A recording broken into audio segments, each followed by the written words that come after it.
Well, welcome to this segment of the Travel Channel's 3.5 minutes in Planada, California.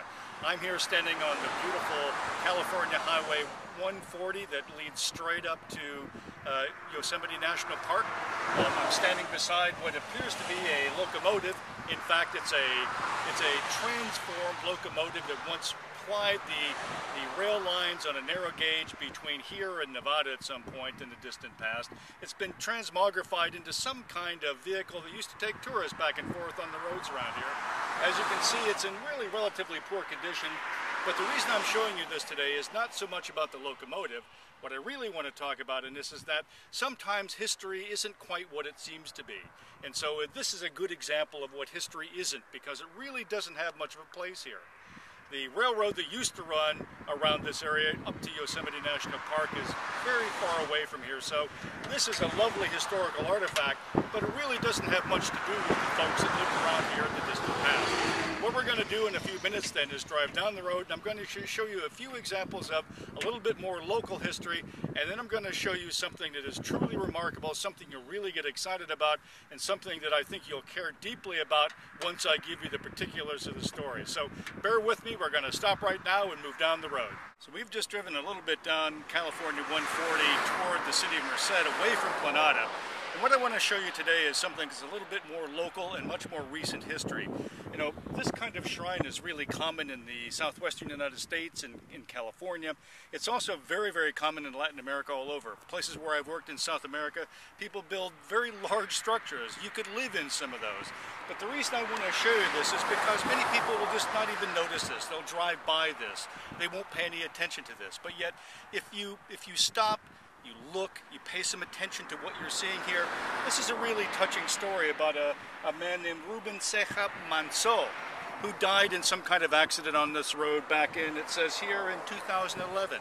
So his family has taken the time, made the effort to come out here, build this shrine, memorialize him, and then come out here repeatedly and bring him flowers, bring him objects, all sorts of things that are really relevant to their memory of him and his past and his life with them.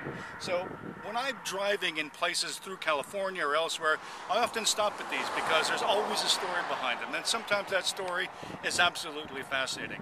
So right now what we're going to do is to take a brief drive down the road closer to Merced and look at the last monument that I'm about to show you.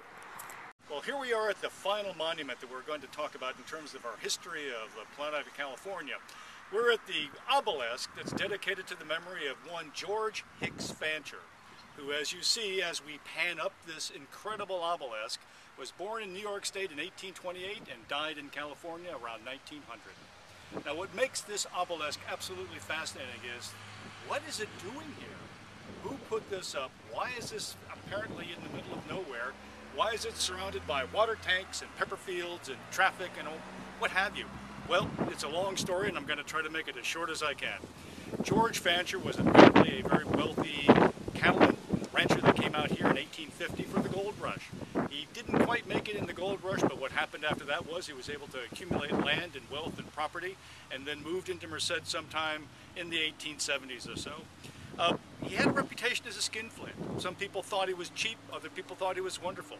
Regardless of the fact of what we think he was, he died. He had, at that time, the very princely sum of $608,000 that he left to his 17 heirs.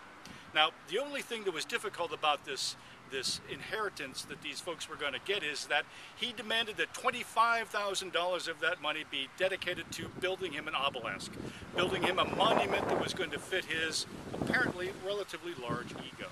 Well, the will was contested by local citizens who wanted a library built instead, because they figured that would be a much more fitting way to use that money than an obelisk, but the court overruled them. The obelisk was built. George Fancher is buried underneath there, and rumor has it that he's actually buried there with not only himself, but limbs of fruit trees, which apparently he loved, some of his favorite books, and even some of his furniture. Who would know? Only if we excavate it. So this ends the segment on what to do with 3.5 minutes in beautiful Planada, California. For the Travel Channel, this is Mark Aldendorfer signing off. Bye-bye.